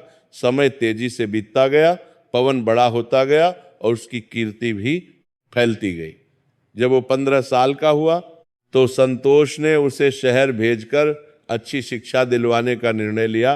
पवन शहर गया और वहाँ के सबसे अच्छे स्कूल में दाखिला लिया। वो पढ़ाई में बहुत तेज था, हर परीक्षा में प्रथम आता। शिक्षक उसकी प्रशंसा करते, लेकिन इन सब के बीच भी पवन ने अपना सेवा भाव नहीं छोड़ा। वह शहर में भी गरीब बच्चों को मुफ्त में पढ़ाता, जरूरतमंदों की मदद करता। पवन ने अपनी पढ़ाई पूरी की और मेडिकल कॉलेज में दाखिला लिया। उसने कड़ी मेहनत की और 5 साल बाद वह एक योग्य डॉक्टर बन गया। शहर के कई बड़े अस्पतालों ने उसे नौकरी का प्रस्ताव दिया, बड़ी सैलरी की पेशकश की, लेकिन पवन ने सब मना कर दिया। उसने कहा, मैं अपने गांव वापस जाऊंगा और वहां के लोगों की सेवा करूंगा, यही मेरा लक्ष्य है, यही मेरा कर्तव्य है। पवन गांव लौट आया और उसने गांव में एक मुफ्त अस्पताल खोला। उस अस्पताल में गरीब लोग मुफ्त में इलाज करवा सकते थे। पवन रोज सुबह से शाम तक मरीजों को देखता। वह किसी से पैसे नहीं लेता था, दवाइयाँ भी मुफ्त में देता, गांव में देता था और आसपास के इलाकों से लोग इलाज के लिए आने लगे। कुछ ही महीनों में पवन की ख्याति दूर दूर तक फैल गई। पवन ने स्कूल को भी और बड़ा बनवाया। उसने विशेष रूप से लड़कियों की शिक्षा पर ध्यान दिया। उस समय गांवों में लड़कियों को पढ़ाने का चलन कम था, लेकिन पवन ने लोगों को समझाया कि लड़कियों की शिक्षा कितनी जरूरी है। उसने गरीब लड़कियों के लिए छात्रवृत्ति की व्यवस्था की। धीरे धीरे गांव में बदलाव आने लगा। लड़कियां स्कूल जाने लगी, कुछ तो कॉलेज भी जाने लगी। संतोष, और सुमित्रा अब बूढ़े हो गए थे।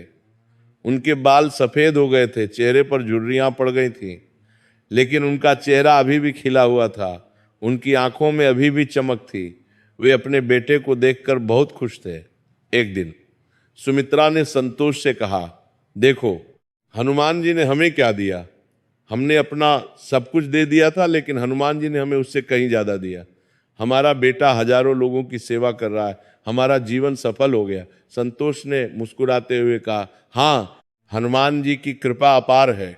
उन्होंने हमें वो दिया जो हमने कभी सपने में भी नहीं सोचा था। कई साल बीत गए, पवन अब 30 साल का हो गया था। एक दिन उसने अपने माता पिता से कहा, पिताजी, माताजी, आप लोगों की कहानी बहुत प्रेरणादायक है।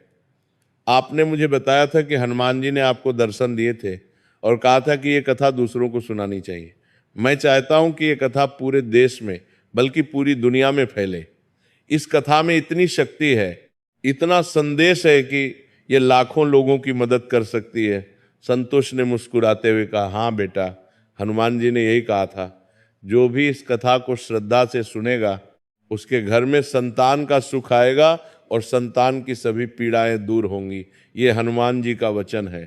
पवन ने पूरे गांव में एक भव्य सभा बुलाई। उस सभा में सैकड़ों लोग इकट्ठा हुए। वहां संतोष और सुमित्रा ने अपनी पूरी कहानी सुनाई, कैसे उन्हें वर्षों तक संतान नहीं हुई, कैसे उन्होंने हार नहीं मानी और हनुमान जी की भक्ति जारी रखी, कैसे गांव में बच्चों पर संकट आया, कैसे उन्होंने अपना सब कुछ त्याग दिया, अपना घर, अपनी दुकान, अपनी जमीन, अपने भविष्य की हर उम्मीद, और कैसे हनुमान जी ने उन्हें साक्षात दर्शन देकर आशीर्वाद दिया। सभा में मौजूद सभी लोग इस कथा को सुनकर भावुक हो गए। कई लोगों की आंखों में आंसू आ गए। एक महिला जिसका नाम रेखा था और जिसे भी कई सालों से संतान नहीं हो रही थी, संतोष और सुमित्रा के पास आई। उसके चेहरे पर दर्द और आशा दोनों थे। उसने रोते हुए कहा, माताजी, मुझे भी संतान नहीं हो रही। शादी को 10 साल हो गए। मैं बहुत परेशान हूं। घर में ताने सुनती हूं, समाज में उपेक्षा मिलती है। आप बताइए मुझे क्या करना चाहिए। सुमित्रा ने बहुत प्यार से उसका हाथ पकड़ा और कहा, बेटी, सबसे पहले तो हिम्मत रखो, निराश मत हो, हनुमान जी पर पूरा विश्वास रखो और सबसे महत्वपूर्ण, दूसरों की सेवा करो। अपनी पीड़ा को भूलकर दूसरों की पीड़ा को दूर करने की कोशिश करो। गांव में अनाथ बच्चे हैं, उनकी देखभाल करो। बीमार लोग हैं, उनकी सेवा करो। जब तुम निस्वार्थ भाव से सेवा करोगी तो हनुमान जी अवश्य तुम्हारी सुनेंगे। और हर मंगलवार और शनिवार को हनुमान चालीसा का पाठ करो। इस कथा को भी पूरी श्रद्धा से सुनो और दूसरों को सुनाओ। हनुमान जी का नाम जपो। सुबह उठकर सोते समय काम करते हुए रेखा ने उनकी बात मानी। उसने हनुमान जी की सच्ची भक्ति शुरू की। हर मंगलवार और शनिवार को मंदिर जाती, हनुमान चालीसा का पाठ करती और सबसे महत्वपूर्ण, उसने गांव के गरीब और अनाथ बच्चों की सेवा करना शुरू कर दिया। वो उन्हें खाना खिलाती, कपड़े देती, पढ़ाई में मदद करती। धीरे धीरे उसके जीवन में एक बदलाव आने लगा। उसका मन शांत होने लगा, तनाव कम होने लगा। 1 साल बाद एक चमत्कार हुआ। रेखा को संतान की प्राप्ति हुई। उसने एक सुंदर बेटी को जन्म दिया। यह खबर आसपास के गांवों में तेजी से फैल गई। जिन भी दंपतियों को संतान की समस्या थी, वे संतोष और सुमित्रा के पास आने लगे। कुछ शहरों से भी लोग आने लगे। संतोष और सुमित्रा उन सबको यही सलाह देते, हनुमान जी पर विश्वास रखो, निस्वार्थ सेवा करो और इस कथा को श्रद्धा से सुनो। तनाव मत लो, हनुमान जी पर भरोसा रखो। और आश्चर्यजनक रूप से जो भी इस सलाह को मानता, पूरी श्रद्धा से इस कथा को सुनता और निस्वार्थ भाव से सेवा करता, उसे संतान का सुख मिलता। कुछ दंपतियों को जो संतान थी लेकिन वो बीमार रहती थी, वे भी स्वस्थ हो गए। कुछ परिवारों में जहां संतान माता पिता की नहीं सुनती थी, उनमें सुधार आया। कुछ बच्चे जो पढ़ाई में कमजोर थे, वे तेज होने लगे। धीरे धीरे यह कथा क्षेत्र से प्रांत से पूरे देश में फैलती गई। लोग इसे संकट मोचन हनुमान की संतान कथा के नाम से जानने लगे। हर मंगलवार को हजारों लोग इस कथा को सुनने के लिए रामपुर गांव के हनुमान मंदिर में इकट्ठा होने लगे। मंदिर का विस्तार करना पड़ा क्योंकि इतने लोग आने लगे थे। समय बदला, दशक बीत गए, संतोष और सुमित्रा इस दुनिया से विदा हो गए, लेकिन उनकी कथा जीवित रही और भी मजबूत होती गई। पवन ने अपने माता पिता की विरासत को आगे बढ़ाया। उसने एक बड़ी संस्था बनाई जिसका नाम रखा संकट मोचन सेवा संस्थान। यह संस्था निः संतान दंपतियों की मदद करती थी, न केवल चिकित्सकीय सहायता से बल्कि मानसिक, आध्यात्मिक और सामाजिक सहायता से भी। संस्था में मुफ्त चिकित्सा परामर्श मिलता, मुफ्त दवाइयां मिलती और सबसे महत्वपूर्ण भावनात्मक सहारा मिलता। पवन अक्सर कहता, संतान की समस्या केवल शारीरिक नहीं होती, कई बार यह मानसिक तनाव, नकारात्मक ऊर्जा या पिछले कर्मों का फल होती है। इसका समाधान केवल दवाइयों से नहीं बल्कि आध्यात्मिकता, सेवा, सकारात्मक सोच और संतुलित जीवन से मिलता है। हमें समग्र दृष्टिकोण अपनाना होगा। एक बार शहर से एक युवा दंपति पवन के पास आया। वे बहुत शिक्षित और आधुनिक विचारों के थे। दोनों अच्छी नौकरी में थे। पति का नाम अर्जुन था, वो एक इंजीनियर था। पत्नी का नाम प्रिया थी, वो एक वकील थी। अर्जुन ने थोड़ी संशय से कहा, डॉक्टर साहब, हमने सारे इलाज करवा लिए हैं, बड़े बड़े डॉक्टरों से मिले, आईवीएफ भी ट्राई किया, लेकिन कुछ नहीं हुआ। हम आधुनिक समय के लोग हैं और अंधविश्वास में नहीं मानते, लेकिन कोई रास्ता नहीं दिख रहा। हमने सुना है कि आप लोग यहाँ किसी कथा के बारे में बताते हैं, वो क्या है?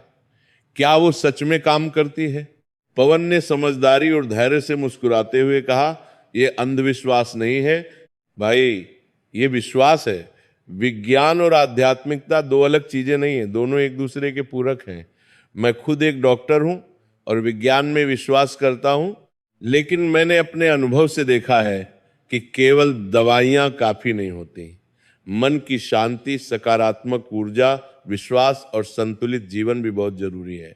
तनाव आपके हार्मोन्स को प्रभावित करता है और जब तनाव लंबे समय तक रहता है तो ये आपकी प्रजनन क्षमता को भी प्रभावित करता है। प्रिया ने थोड़ी रुचि दिखाते हुए कहा, लेकिन हम तो भगवान में विश्वास ही नहीं करते, हम तर्कशील लोग हैं।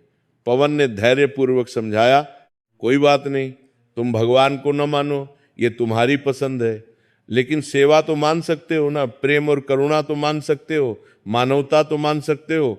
बस इतना करो, अगले 3 महीने तक हर हफ्ते कम से कम एक दिन किसी अनाथालय या अस्पताल या वृद्धाश्रम में जाओ और बच्चों या बुजुर्गों की सेवा करो। उनके साथ समय बिताओ, उनके साथ खेलो, उन्हें खाना खिलाओ, उन्हें प्यार दो, बस बिना किसी अपेक्षा के। कुछ पाने की उम्मीद मत रखो, बस दो बिना सोचे और देखो क्या होता है। ये कोई धार्मिक बात नहीं है, ये मानवता की बात है। अर्जुन और प्रिया को ये बात तर्कसंगत और अच्छी लगी। उन्होंने सोचा, कम से कम ये तो अंधविश्वास नहीं है, ये तो अच्छा काम है। उन्होंने तय किया कि वे ऐसा करेंगे। हर रविवार को वे एक अनाथालय में जाने लगे और वहाँ के बच्चों के साथ समय बिताने लगे। शुरू में तो उन्हें लगा कि वे उन बच्चों की मदद कर रहे हैं, लेकिन धीरे धीरे उन्हें एहसास हुआ कि असल में वे बच्चे उनकी मदद कर रहे हैं। उन मासूम बच्चों की हंसी, उनका निश्चल प्यार, उनकी खुशी, उनका सरल जीवन, इन सब ने अर्जुन और प्रिया के दिलों को छू लिया। प्रिया को महसूस हुआ कि जो तनाव, जो कड़वाहट, जो दुख वह वर्षों से अपने मन में पाले हुए थी, वो धीरे धीरे कम हो रहा है। अर्जुन को लगा कि उसकी जिंदगी में एक नया अर्थ, एक नई खुशी आ गई है। वे दोनों हर रविवार का बेसब्री से इंतजार करने लगे। 3 महीने बाद पवन ने उनसे पूछा, कैसा लग रहा है, कैसा अनुभव रहा? प्रिया ने मुस्कुराते हुए और उसकी आंखों में एक नई चमक थी कहा, बहुत अच्छा। मुझे नहीं पता कि ये कैसे काम करता है, लेकिन मैं पहले से ज़्यादा शांत और खुश महसूस कर रही हूँ। मेरी नींद अच्छी आ रही है, मूड अच्छा रहता है।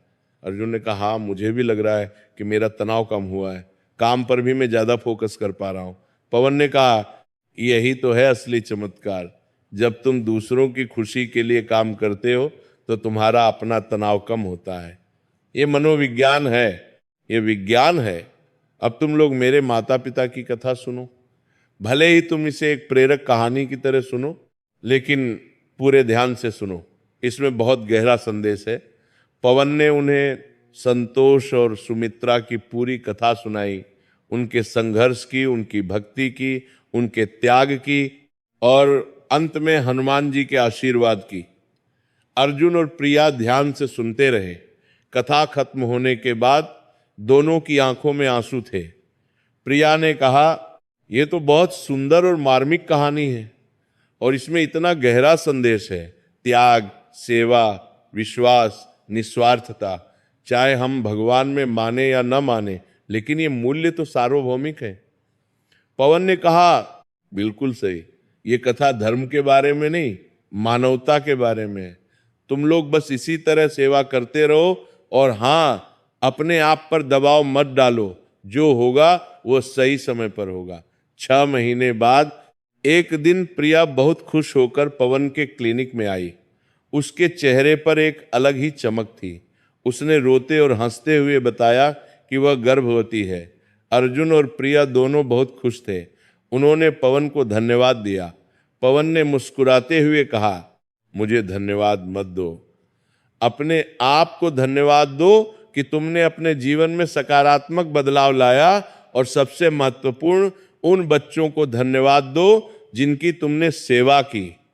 तुम्हारी निस्वार्थ सेवा, तुम्हारी करुणा, तुम्हारे प्रेम ने ही यह चमत्कार किया है। और अगर तुम मानो तो हनुमान जी को भी धन्यवाद दो। 9 महीने बाद प्रिया ने एक स्वस्थ और सुंदर बेटी को जन्म दिया। अर्जुन और प्रिया ने उसका नाम रखा आस्था, क्योंकि इस पूरे अनुभव ने उन्हें विश्वास और आस्था का असली अर्थ सिखाया था। भले ही वे पारंपरिक अर्थ में धार्मिक नहीं बने, लेकिन उन्होंने मानवता में, सेवा में और जीवन की अदृश्य शक्तियों में विश्वास करना सीख लिया था। पवन अक्सर अपने सेमिनारों और व्याख्यानों में इस कथा के वैज्ञानिक पक्ष को भी समझाते थे। वे कहते, देखिए, आधुनिक विज्ञान और चिकित्सा विज्ञान भी अब ये मानने लगा है कि हमारे विचारों, भावनाओं और जीवन शैली का हमारे शरीर पर गहरा प्रभाव पड़ता है। ये केवल मानसिक नहीं, बल्कि शारीरिक भी है। जब आप लंबे समय तक तनाव में होते हैं तो आपके शरीर में कोर्टिसोल नामक हार्मोन का स्तर बढ़ जाता है। ये हार्मोन आपके प्रजनन तंत्र को प्रभावित करता है, ये आपके हार्मोनल संतुलन को बिगाड़ देता है। महिलाओं में ये ओव्यूलेशन को प्रभावित करता है, पुरुषों में ये स्पर्म की गुणवत्ता और संख्या को प्रभावित करता है। जब आप सेवा करते हैं, दूसरों की मदद करते हैं, तो आपके मस्तिष्क में ऑक्सीटोसिन, सेरोटोनिन और एंडोर्फिन जैसे खुशी के हार्मोन रिलीज होते हैं। ये आपके तनाव को कम करते हैं, आपके मूड को बेहतर बनाते हैं और आपके पूरे शरीर को स्वस्थ बनाते हैं। यही वैज्ञानिक कारण है कि सेवा करने से, निस्वार्थ होने से संतान प्राप्ति में मदद मिलती है। हनुमान चालीसा का पाठ करना या कोई भी मंत्र जपना एक तरह का ध्यान मेडिटेशन। जब आप किसी मंत्र या चालीसा का लयबद्ध पाठ करते हैं तो आपका मन शांत होता है, आपकी सांसें गहरी और नियमित होती हैं, आपका हृदय गति स्थिर होती है और आपका तंत्रिका तंत्र संतुलित होता है। ये सब आपके समग्र स्वास्थ्य को बेहतर बनाता है और प्रजनन क्षमता को भी सकारात्मक रूप से प्रभावित करता है। तो आप देखिए, जो बातें हमारे प्राचीन ग्रंथों, पुराणों और कथाओं में कही गई हैं, वह अंधविश्वास नहीं है। उनके पीछे गहरा विज्ञान, गहरा मनोविज्ञान छिपा है। बस हमें उसे समझने की, उसे सही परिप्रेक्ष्य में देखने की जरूरत है। पवन की समग्र और संतुलित व्याख्या ने कई आधुनिक, शिक्षित और तर्कशील लोगों को भी प्रभावित किया। वे समझ गए कि आध्यात्मिकता और विज्ञान एक दूसरे के विरोधी नहीं, बल्कि एक दूसरे के पूरक हैं। दोनों का लक्ष्य एक ही है, मानव कल्याण। आज भी रामपुर गांव में हर मंगलवार को एक विशेष सभा और कथा पाठ होता है। उस सभा में संकट मोचन हनुमान की ये पवित्र कथा सुनाई जाती है। दूर दूर से, देश के कोने कोने से और कभी कभी तो विदेशों से भी लोग इस कथा को सुनने आते हैं। कुछ लोग संतान प्राप्ति के लिए आते हैं, कुछ अपनी संतान के स्वास्थ्य और कल्याण के लिए, कुछ अपनी संतान की पढ़ाई और करियर के लिए, और कुछ सिर्फ इसलिए कि उन्हें ये कथा बहुत प्रेरणादायक और शक्तिशाली लगती है। पवन जो अब 50 साल का हो गया है, आज भी हर मंगलवार को मंदिर में बैठता है और लोगों को ये पवित्र कथा सुनाता है। उसके बाल अब सफेद हो गए हैं, लेकिन उसकी आंखों में वही चमक है जो बचपन में थी। वो बहुत प्रेम और श्रद्धा से कहता है, यह कथा केवल मेरे माता पिता की नहीं है, यह कथा हर उस व्यक्ति की है जो विश्वास रखता है। यह कथा हर उस माँ बाप की है जो संतान के लिए तरसते हैं। यह कथा हर उस बच्चे की है जो किसी बीमारी या समस्या से पीड़ित है। यह कथा हर उस परिवार में उस बच्चे की है। यह कथा हर उस परिवार में की है जो संतान के सुख और मंगल की कामना करता है। इस कथा का संदेश बहुत सरल लेकिन बहुत गहरा है। विश्वास रखो, सेवा करो, निस्वार्थ बनो और धैर्य रखो। जब आप अपनी पीड़ा को भूलकर दूसरों की पीड़ा हरते हैं, जब आप बिना किसी अपेक्षा के प्रेम और करुणा से भर जाते हैं, तो संकट मोचन हनुमान स्वयं आपके जीवन में आते हैं और आपकी सारी पीड़ाएं हार लेते हैं। ये कथा बताती है कि संतान केवल एक जैविक या शारीरिक प्रक्रिया नहीं है, ये एक आशीर्वाद है, एक दिव्य उपहार है। और ये उपहार उन्हें मिलता है जो इसके योग्य बनते हैं, न केवल शारीरिक रूप से बल्कि मानसिक, भावनात्मक और आध्यात्मिक रूप से भी। जो भी इस कथा को पूरी श्रद्धा से, पूरे ध्यान से और पूरे मन से सुनता है, हनुमान जी उसकी अवश्य सुनते हैं। चाहे आपको संतान प्राप्ति की समस्या हो, चाहे आपकी संतान बीमार हो, चाहे आपकी संतान पढ़ाई में कमजोर हो, चाहे आपकी संतान बिगड़ी हुई हो, चाहे आपकी संतान किसी भी प्रकार की समस्या से गुजर रही हो, हनुमान जी सब ठीक कर देते हैं। लेकिन याद रखिए, केवल कथा सुनना काफी नहीं है, कथा को अपने जीवन में उतारना, कथा को जीना भी जरूरी है। सेवा कीजिए, प्रेम कीजिए, करुणा दिखाइए, निस्वार्थ बनिए और सबसे महत्वपूर्ण, हनुमान जी पर, जीवन की दिव्य शक्तियों पर पूरा विश्वास रखिए। कथा के अंत में पवन सबसे हनुमान चालीसा का सामूहिक पाठ करवाता है। हजारों लोग हर उम्र के, हर धर्म के, हर वर्ग के एक साथ हनुमान चालीसा का पाठ करते हैं। उस समय जो दिव्य ऊर्जा, जो सकारात्मक शक्ति, जो शांति और आनंद का अनुभव होता है, वह शब्दों में बयान नहीं किया जा सकता। ऐसा लगता है जैसे पूरा मंदिर, पूरा वातावरण एक दिव्य प्रकाश से भर गया हो। कथा के बाद प्रसाद बांटा जाता है और हर व्यक्ति को एक छोटा सा लड्डू दिया जाता है। जैसे कभी हनुमान जी ने सुमित्रा को दिव्य फल दिया था, लोग उस प्रसाद को बहुत श्रद्धा और प्रेम से ग्रहण करते हैं। कुछ लोग तो आंसू बहाते हैं, इतना गहरा भावनात्मक अनुभव होता है। पवन की बेटी, जिसका नाम भक्ति है, अब इस पवित्र परंपरा को आगे बढ़ा रही है। वो भी एक डॉक्टर है और अपने पिता के काम को जारी रखती है। उसने इस कथा को डिजिटल युग में भी पहुंचाने का काम किया है। वो एक ऑनलाइन प्लेटफॉर्म भी चलाती है जहां लोग इस कथा को सुन सकते हैं, वीडियो देख सकते हैं और अपने अनुभव शेयर कर सकते हैं। इस प्लेटफॉर्म पर लाखों लोगों ने अपने अनुभव शेयर किए हैं कि कैसे इस कथा को सुनने के बाद और इसके संदेश को अपने जीवन में उतारने के बाद उनकी संतान संबंधी समस्याएं दूर हो गईं। एक महिला ने भावुक होकर लिखा, मैंने 15 साल तक संतान के लिए प्रयास किया, हर संभव इलाज करवाया, पैसा पानी की तरह बहाया, लेकिन कुछ नहीं हुआ। फिर मैंने ये कथा सुनी और हनुमान जी की सच्ची भक्ति शुरू की। मैंने एक अनाथालय में सेवा करना शुरू किया। रोज वहाँ जाती, बच्चों को प्यार देती, उनकी देखभाल करती। 2 साल बाद जब मैंने सारी उम्मीदें छोड़ दी थी, मुझे जुड़वां बच्चे हुए। आज वे 5 साल के हैं, स्वस्थ और खुश हैं। हनुमान जी का लाख लाख धन्यवाद। एक पिता ने कृतज्ञता से भरकर लिखा, मेरा बेटा एक दुर्लभ बीमारी से पीड़ित था, डॉक्टरों ने जवाब दे दिया था, कहा कि बच्चे के पास ज्यादा समय नहीं है, मैं टूट गया था। फिर किसी ने मुझे एक कथा सुनाई, मैंने पूरी श्रद्धा से सुनी और हनुमान चालीसा का नियमित पाठ शुरू किया। मैंने अस्पताल में दूसरे बीमार बच्चों की भी मदद करना शुरू किया। आज मेरा बेटा पूरी तरह स्वस्थ है, डॉक्टर भी हैरान है। ये हनुमान जी का चमत्कार ही है।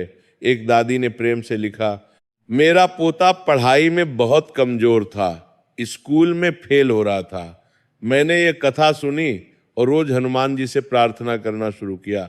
मैंने पोते को भी ये कथा सुनाई, आज वो अपनी क्लास में टॉप कर रहा है। हनुमान जी ने मेरी सुनी। ऐसे आप देख सकते हैं यूट्यूब की हजारों लाखों अनुभव हैं जो बताते हैं कि संकट मोचन हनुमान की ये कथा सच में चमत्कारी है, सच में शक्तिशाली है। तो ये थी संकट मोचन हनुमान की अद्भुत, प्रेरणादायक और शक्तिशाली कथा। यदि आपने इस कथा को पूरे मन से, पूरे ध्यान से और पूरी श्रद्धा से अंत तक सुना है या पढ़ा है, तो समझिए कि हनुमान जी ने आप पर कृपा की है। क्योंकि आज के व्यस्त और तनावपूर्ण समय में इतना धैर्य रखना और पूरी कथा को अंत तक सुनना या पढ़ना अपने आप में एक बड़ी उपलब्धि है, एक बड़ा पुण्य है। अब अपने हाथ जोड़िए, आंखें बंद कीजिए और मन ही मन पूरे भाव से हनुमान जी से प्रार्थना कीजिए। हे संकट मोचन हनुमान, हे पवन सुत, हे राम भक्त, हे बजरंगबली, हम आपकी शरण में हैं। हमारी संतान को स्वस्थ रखिए, खुश रखिए, सुरक्षित रखिए और सही रास्ते पर चलाइए। जिन्हें संतान नहीं है उन्हें संतान का सुख दीजिए। जिनकी संतान बीमार है उन्हें पूर्ण स्वास्थ्य दीजिए। जिनकी संतान पढ़ाई में कमजोर है उन्हें बुद्धि और एकाग्रता दीजिए। जिनकी संतान बिगड़ गई है उन्हें सही रास्ता दिखाइए। हे हनुमान जी, आप संकट मोचन हैं, कष्ट निवारण हैं, भय हरण हैं। हमारे सभी कष्टों को दूर कीजिए और हमें सदा अपनी शरण में रखिए। जय हनुमान ज्ञान गुण सागर, दर्शन जय हनुमान ज्ञान गुण सागर। जय कपीस तिहु लोक उजागर बोलो, हनुमान जी की जय। संकट मोचन हनुमान जी की जय। पवन पुत्र हनुमान जी की जय। बजरंग बली की जय। इस पवित्र कथा को सुनने या पढ़ने का फल यह है कि आपके घर में संतान का सुख आएगा, संतान स्वस्थ, बुद्धिमान और सुखी रहेगी और आपके जीवन में हनुमान जी की कृपा हमेशा बनी रहेगी।